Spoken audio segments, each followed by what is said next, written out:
आंखें तरस गईं दर्शन को, कब तू झलक दिखाएगा।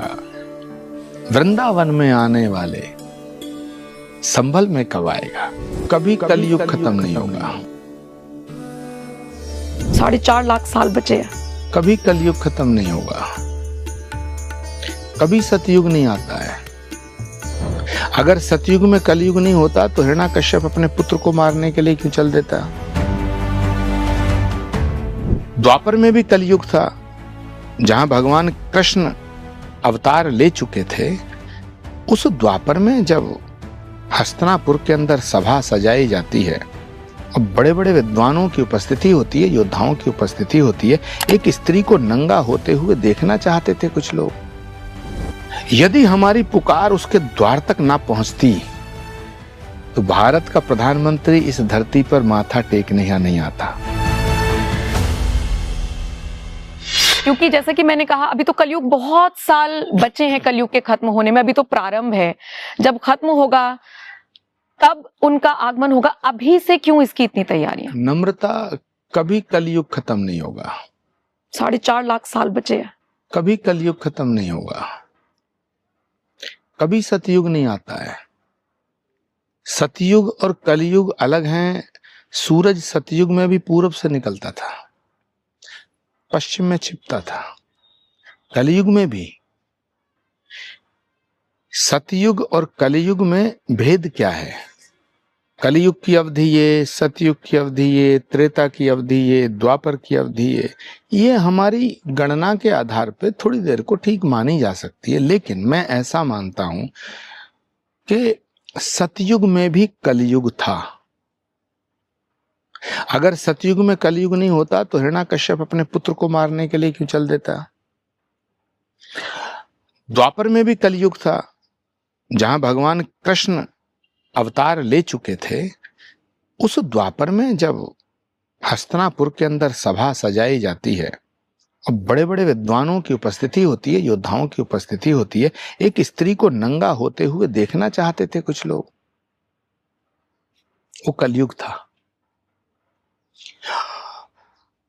सतयुग में भी कलयुग था, द्वापर में भी कलयुग था और त्रेता में भी कलयुग था। कलयुग में सतयुग है।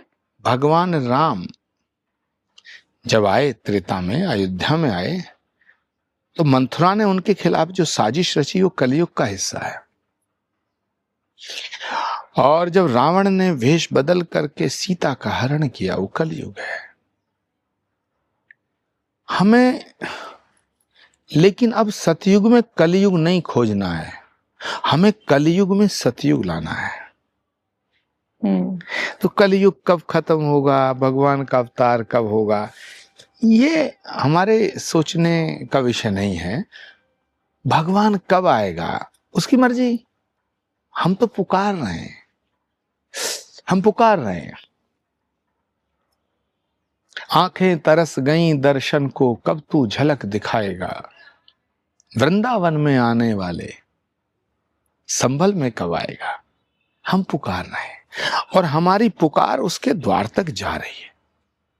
यदि हमारी पुकार उसके द्वार तक नहीं जाती तो ये दुनिया का पहला ऐसा धाम बन रहा है जो भगवान के अवतार से पहले स्थापित हुआ। यदि हमारी पुकार उसके द्वार तक ना पहुंचती तो भारत का प्रधानमंत्री इस धरती पर माथा टेकने यहाँ नहीं आता। इस भूमि का प्रताप है और इस भूमि का उल्लेख पुराणों में है, श्रीमद् भागवत में है, स्कंद पुराण में है। और स्कंद पुराण में और हमारे शास्त्रों में स्पष्ट लिखा हुआ है कि गंगा और राम गंगा के मध्य में, गंगा और राम गंगा के मध्य में 24 कोस की परिधि में 3 योजन लिखा है। 3 योजन का मतलब है 24 कोस। 24 कोस का मतलब है 48 किलोमीटर। तो 48 किलोमीटर का रेडियस गंगा और राम गंगा के बीच का ये स्थान श्री कल्कि नारायण भगवान की अवतरण स्थली बताया गया है। यहां देखो दक्षिण दिशा में 21 किलोमीटर पे गंगा है और इधर देखो उत्तर में 23 किलोमीटर पे राम गंगा है।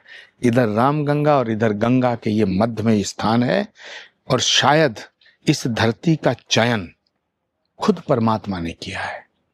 और जहां आपकी बैक साइड में ये सब काम चल रहा है, श्री कल्की धाम का गर्भगृह है, यहीं बैठ के माननीय प्रधानमंत्री जी ने पूजन किया था, यहीं बैठ करके उन्होंने शिलान्यास किया था। तो मुझे लगता है कि हमारी पुकार भगवान के द्वार तक जा रही है। अब भगवान कितनी जल्दी आए, बस इसका ध्यान रखना चाहिए। कब आएगा वो जाने, हम पुकार रहे हैं। लेकिन मैंने पढ़ा कि ये तो जो निर्माण हो रहा है पूरा आपकी निजी भूमि पर हो रहा है, लेकिन सवाल मेरा ये रहेगा कि जो अमूमन बहुत सारे लोगों के जहन में होगा कि पैसा कहां से आ रहा है, क्योंकि हम देख रहे हैं कि जब से 2014 से मोदी सरकार आई है, मंदिरों का जीर्णोद्धार हो रहा है। हम देख रहे हैं संस्कृति की तरफ जेनजी हो या उससे बाद वाली जनरेशन हो, अलग जगी है, लोग अपनी संस्कृति की तरफ और बहुत सारी चीजों की तरफ बढ़ रहे हैं। तो सरकार ऐसी है जो सनातनी है, इसलिए ये पॉसिबल हो पाया। दो विषय हैं, दो सवाल आपने किए। एक तो ये कि ये इसका निर्माण निजी भूमि पे हो रहा है। निसंदेह इस भूमि को कानूनन तरीके से हमने खरीदा था, लेकिन आपने कहा आपकी निजी भूमि पे हो रहा है। मेरा तो निजी कुछ है ही नहीं, मैं ही भगवान का हूं, तो ये भगवान की भूमि है, मुझ में कुछ भी नहीं है। तन मन धन सब कुछ है तेरा, तेरा तुझको अर्पण क्या लागे मेरा। मेरे पास कुछ भी नहीं है, मेरा मुझ में कुछ नहीं। तो जब मनुष्य, हमारी सनातन संस्कृति है, भारत को कृषि प्रधान देश कहा जाता है, लेकिन मैं मानता हूं कि भारत ऋषि प्रधान देश है। जब जब राष्ट्र संकट में आया है, जब जब मानवता संकट में आई है, जब जब अधर्म बढ़ा है, तब तब दुष्प्रवृत्तियों का नाश करने के लिए और धर्म की पुनर्स्थापना करने के लिए भगवान धरती पे आए हैं। श्रीमद् गीता के अंदर भगवान कुरुक्षेत्र के मैदान में जब अर्जुन को उपदेश देते हैं तो वो उद्घोष करते हैं, परित्राणाय साधूनाम विनाशाय च दुष्कृताम धर्म संस्थापनार्थाय संभवामि युगे युगे। परित्राणाय साधूनाम, सज्जनता की रक्षा करने के लिए, साधुओं की रक्षा करने के लिए, सत्य को बचाने के लिए, अधर्म का नाश करने के लिए। यदा यदा हि धर्मस्य ग्लानिर्भवति भारत अभ्युत्थानम अधर्मस्य तदात्मानं सृजाम्यहम्। तो ये मैं नहीं कह रहा हूं, ये भगवान कृष्ण ने कहा है। संभवामि युगे युगे, मैं हर युग में आया हूं। और वही श्रीमद् भागवत कहती है कि संभल ग्राम मुखस्य ब्राह्मणस्य महात्मना। ये जो संभल का नाम है, ये जो वर्ड है संभल, ये पुराणों में मेंशन है। संभल भी मेंशन है, ग्राम भी मेंशन है। अच्छा, श्रीमद् भागवत का श्लोक पढ़ रहा हूं। संभल ग्राम मुखस्य ब्राह्मणस्य महात्मना भवने विष्णु यशस्य कल की प्रादुर्भविष्यति। ये मैंने नहीं लिखा, पुराण वेद व्यास लिख रहे हैं। संभल के गांव में, संभल ग्राम मुखस्य ब्राह्मणस्य महात्मना, विष्णु यश नाम के ब्राह्मण के भवन में, भवने विष्णु यशस्य कल की प्रादुर्भविष्यति। कितनी बड़ी उद्घोषणा है। नम्रता झूम उठते हैं हम लोग, नाचने लगते हैं।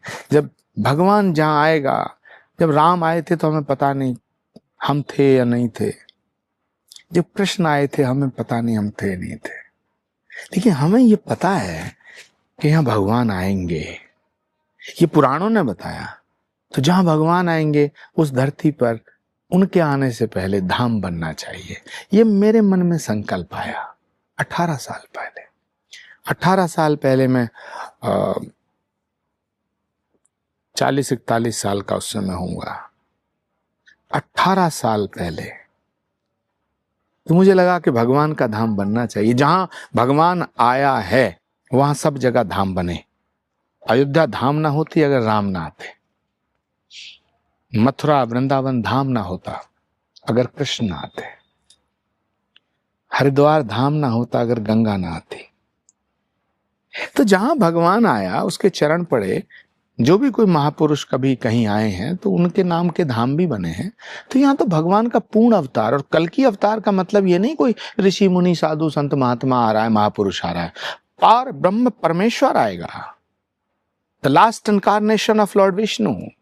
जब हम कहते हैं भगवान का अंतिम अवतार, तो नम्रता इसका मतलब है कि इस सनातन का अंतिम अवतार, सनातन के अंतिम अवतार का मतलब है इस सृष्टि का अंतिम अवतार, क्योंकि इसके बाद अब कभी शास्त्र नहीं लिखे जाएंगे। सोचो जरा, भगवान का अंतिम अवतार आ रहा है, भविष्य का अवतार ही आएगा, तो उनके आने से पहले ये धाम बन रहा है।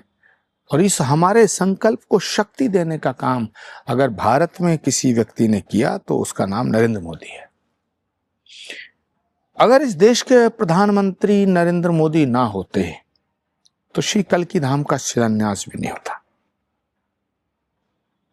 अब इस बात पे बहुत से सवाल उठेंगे, आपके मन में भी सवाल आ रहा है, एकदम आपने हाथ खड़ा कर दिया। नहीं, वैसे मेरा सवाल, मैं आऊंगी इस पे और विस्तार से आऊंगी, लेकिन मेरा वो सवाल का जवाब रह गया कि क्या सरकार की तरफ से मदद मिल रही है इसको बनाने के लिए, या आम जनता दान दे रही है, क्योंकि इतना बड़ा प्रोजेक्ट है ये। भगवान के धाम बनाने के लिए हमें मदद की जरूरत नहीं है। हम कोई अपना मकान थोड़ी बना रहे हैं कि 5 स्टार होटल बना रहे हैं कि हम बैंक से प्रोजेक्ट पास कराएंगे, लोन चाहिए, उसकी किस्तें भरेंगे। ये भक्त बनाएंगे, करोड़ों लोगों की आस्था का केंद्र है कल्कि धाम।